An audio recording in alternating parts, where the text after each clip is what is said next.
So up till now we were looking at just basically our universal set and 2 subsets to create our Venn diagrams, but you can do Venn diagrams with more.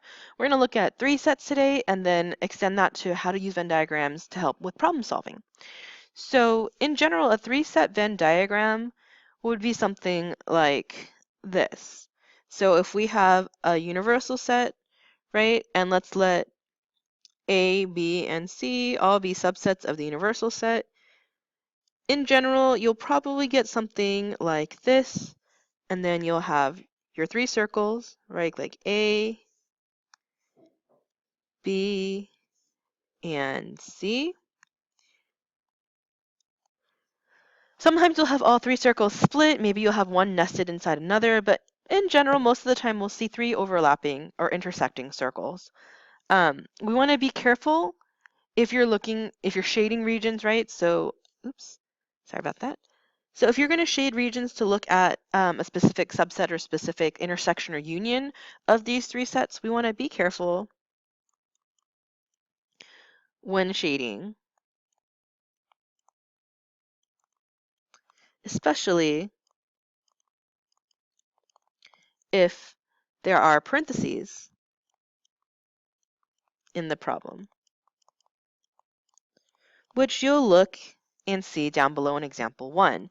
So that's what I'm saying with the parentheses. So when you're dealing with parentheses, you can kind of think about it like, you know, PEMDAS. We want to look at what's in the parentheses first and then augment it with what's outside.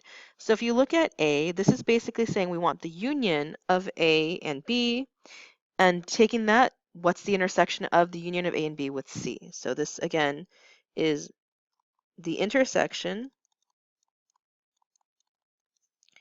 of the union of A and B with C. So if you want to draw a Venn diagram to illustrate this point, it might help to break it up a bit.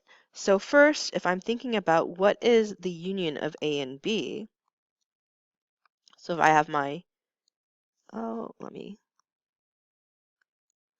try this again. So if I have A, B, and C, right now C doesn't really matter too much, but I'm adding that in because I want to make sure I am utilizing that when I do my shading. So if I'm just looking for the union of A and B, that means all possibilities of A and B. So this right here is the union of A and B.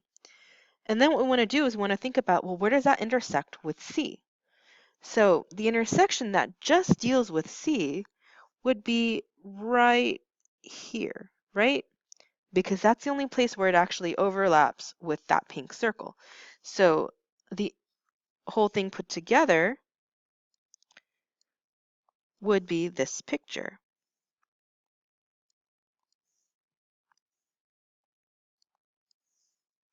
So if I'm shading just that intersection of C with the union of A and B, it's these 3 little sections, right? Where all 3 overlap, where A and C overlap, and where B and C overlap. Try out B, and let's see what you get. So if you want to read this, this is basically the intersection of B and C, right? The union of the intersection of B and C with A.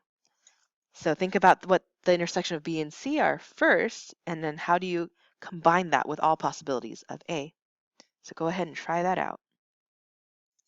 All right, let's double check your work. So if you look at my first Venn diagram on the left, you'll see I drew first the intersection of B and C, which is here in the blue slashes.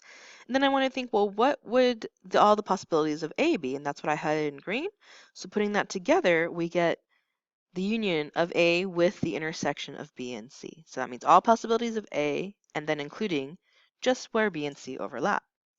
So that's how you can kind of read into your 3 sets. Remember, you can also look at complements, and that's where things can get a bit tricky. If I want to do the complement of A and the union of B and C, that would be everything but that circle A, right? Etc. So be careful when you have complements as well. Okay, let's look at one problem solving with Venn diagrams. Let's do one example here, and then we'll do the rest in class. So what you can do when you're problem solving with Venn diagrams is, of course, draw the diagram to depict the situation, depict the problem.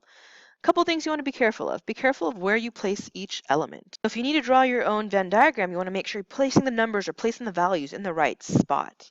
And the second thing you want to do is make sure if you need to figure out what your numbers are, if it's not clearly given to you, you can use expressions to represent those numbers to help you figure out what they actually equal.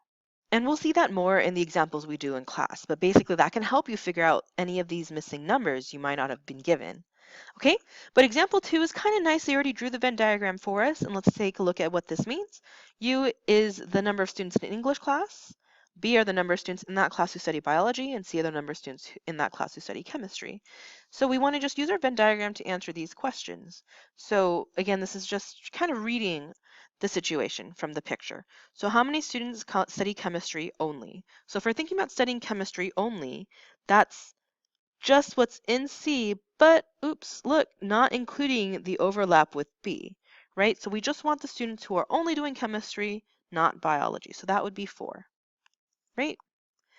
Then if I'm looking at part B, how many students study at least one science? That at least meaning we can do one or more. So of the given sciences that were given, biology and chemistry, the students who study at least one of these are the union of B and C, right? So that's everyone in this class who's studying at least one of our given sciences.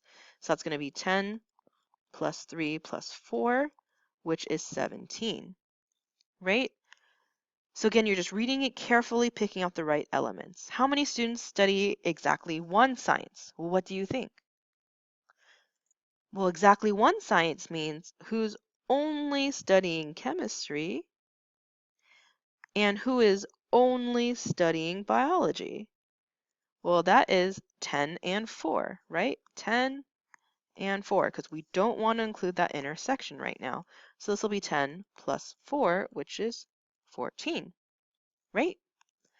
Finally, if you look at this, we can also look at the negative or the negation of something. So how many students do not study bio, but study anything else? So this one's a bit tricky. So we're basically looking at everything outside of bio. So what do you think? Well, hopefully you saw everything that's not biology also includes what's just laying out here in the universal set. So it's going to be 4 plus 8. So don't forget those stragglers outside the circles. They are also important. So that's 12. All right. So that's example 1. With the other examples we'll finish in class, we also need to draw our own diagrams. And then that's where it's really important. We're double checking that the numbers are correct. All right. Thank you for listening. And again, if you have questions, please ask when you come to class, especially if you have questions on this stuff in example 1.